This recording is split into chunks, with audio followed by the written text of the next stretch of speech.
देखिए, एक प्रोडक्ट होता है, जैसे लक्स साबुन है, उसका अपना नाम है, दुकानदार को कहना नहीं पड़ता, खुद ग्राहक मांगने आता है।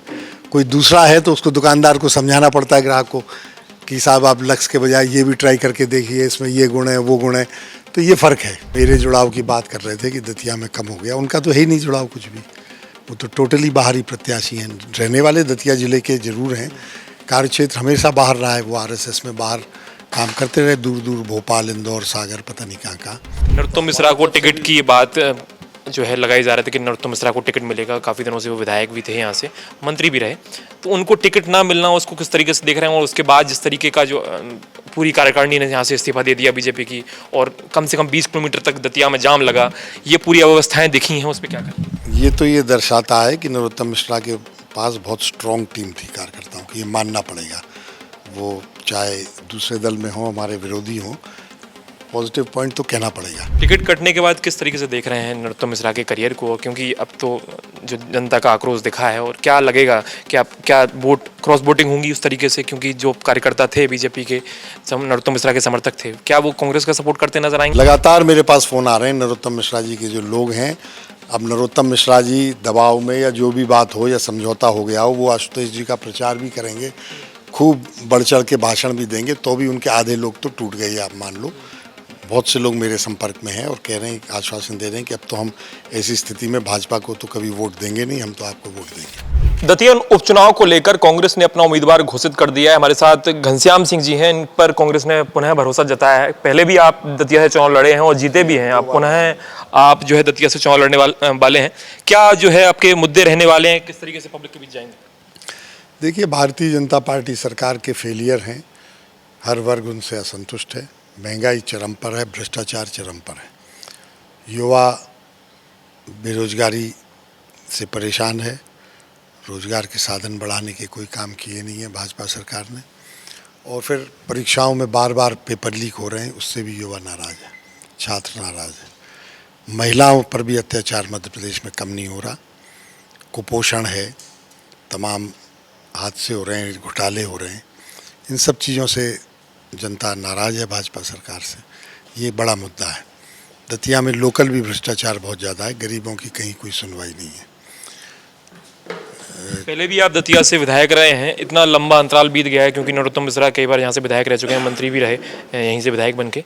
तो आपको लगता है क्या आपका जो जुड़ाव था पब्लिक से वो टूट गया हो कहीं इस दौरान, क्योंकि आप सोड़ा विधायक रहे हैं? देखिए, मैं सेवड़ा से विधायक था तो स्वाभाविक है वहीं पब्लिक से ज़्यादा जुड़ाव रख रहा था, और इस बीच में लेकिन मेरा निवास दतिया ही में है, और मैं यहीं मेरा प्रतिदिन का रूटीन ये था कि मैं 12-1 बजे के बाद ही सेवड़ा के लिए जाता था और देर रात में लौट आता था, क्षेत्र में जो भी कार्यक्रम हो। सुबह से मैं दतिया के लोगों से मिलता रहा, तो जुड़ाव तो लगातार रहा, उतना नहीं रहा जितना सेवड़ा से रहा, ये बात सही है। बीजेपी ने अपने प्रत्याशी आशुतोष तिवारी को टिकट दिया है, कितनी चुनौती मान रहे हैं उनसे? मतलब मुकाबला कैसे देख रहे हैं? आप मेरे जुड़ाव की बात कर रहे थे कि दतिया में कम हो गया, उनका तो है ही नहीं जुड़ाव कुछ भी। वो तो टोटली बाहरी प्रत्याशी हैं। रहने वाले दतिया ज़िले के ज़रूर हैं, कार्य क्षेत्र हमेशा बाहर रहा है। वो आरएसएस में बाहर काम करते रहे, दूर दूर, भोपाल, इंदौर, सागर, पता नहीं कहाँ कहाँ। तो उनका तो बिल्कुल जरा भी जुड़ाव नहीं है। आप ग्रामीण क्षेत्र में चले जाएँ, उनको नाम से ही कोई नहीं जानेगा कि कौन है आशुतोष। देखिए, ज़्यादातर बीजेपी का होता है कि वो जो केंद्रीय लेवल के वो रहते हैं, नेता रहते हैं, उनके नाम पे चुनाव लड़ते हैं। अभी उनने चुनाव का प्रभार जो है सिंधिया को सौंप दिया है, वो भी कहीं ना कहीं देखने को मिलेंगे दतिया में। तो आपको नहीं लगता कि चीज़ें आपके लिए थोड़ी सी मुश्किल हो जाएंगी? नहीं, मुश्किल नहीं है। आशुतोष तिवारी के आने से तो बहुत आसान है, क्योंकि उनका कोई जुड़ाव नहीं है, और भाजपा कहाँ तक उनको मतलब प्रॉप अप करेगी।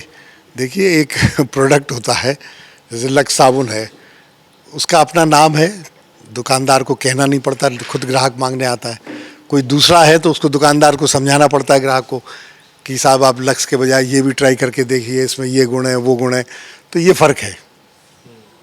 बीच में दामोदर यादव भी जो है ताल ठोकते नजर आ रहे हैं, क्योंकि अच्छा उनको जो है संपर्क जनता से लगातार कर रहे हैं, क्योंकि 8-9 महीने में उनने जिस तरीके से अपना जनता के बीच अपना जुड़ाव दिखाया है, तो कहीं ना कहीं लग रहा है कि उनकी भी अच्छी खासी यहाँ 8-9 महीने तो नहीं, पिछले 2 महीने से ही दिखाया उन्होंने जनता में जुड़ा। और वो क्या है, उनकी शैली ये है कि वो अपने आप को बहुत बड़ा नेशनल लेवल का लीडर समझते हैं।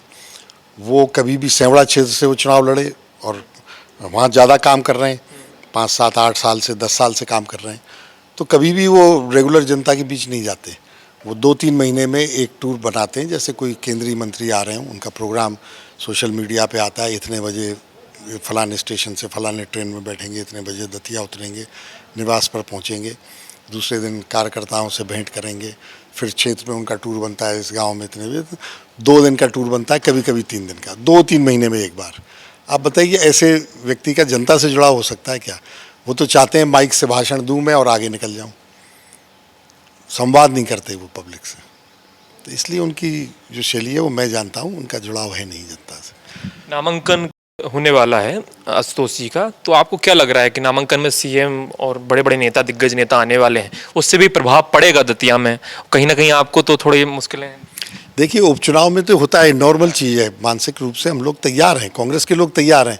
उपचुनाव में तो सारे बड़े दिग्गज नेता आते हैं, हमारी तरफ से भी आ रहे हैं। नामांकन में हमारे प्रदेश कांग्रेस अध्यक्ष जीतू पटवारी होंगे, प्रतिपक्ष के नेता उमंग सिंगार आ रहे हैं, पूर्व मुख्यमंत्री दिग्विजय सिंह जी आ रहे हैं, हमारे मध्य प्रदेश के संगठन प्रभारी हरीश चौधरी जो आ रहे हैं, जो एआईसीसी की तरफ से प्रभारी हैं मध्य प्रदेश के, एआईसीसी की एक सेक्रेटरी संजना जाटव आ रही हैं, एक एआईसीसी के सेक्रेटरी रणविजय सिंह जी आ रहे हैं, और तमाम लोग आ रहे हैं, अजय सिंह राहुल भैया आ रहे हैं।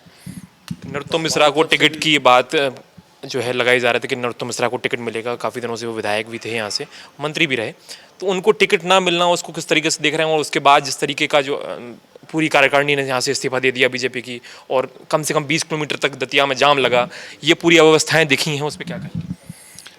देखिए ये दर्शाता है कि नरोत्तम मिश्रा के पास बहुत स्ट्रॉन्ग टीम थी कार्यकर्ताओं की, ये मानना पड़ेगा। वो चाहे दूसरे दल में हो, हमारे विरोधी हों, पॉजिटिव पॉइंट तो कहना पड़ेगा। इतना ज़्यादा लगाव था कार्यकर्ताओं का उनसे, इमोशनल लगाव था, इसीलिए उनने 10-11 घंटे तक हाईवे पे जाम लगाए रहा।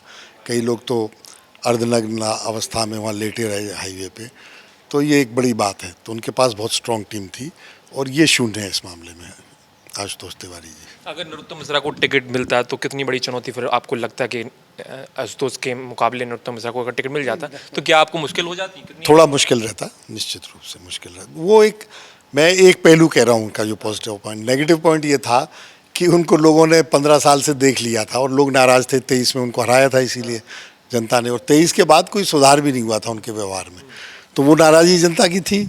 तो दोनों क्रॉस एंड बैलेंस हो जाता है। लेकिन इस बात तो माफ़ी मांगते भी नजर आए, कई बयान उनके निकल के आए कि अगर कोई मेरे घर आएगा तो मैं खड़ा रहूंगा, वो बैठेगा, इस तरह के बयान भी आए, और काफ़ी दिन से वो जनसंपर्क कर रहे थे लगातार।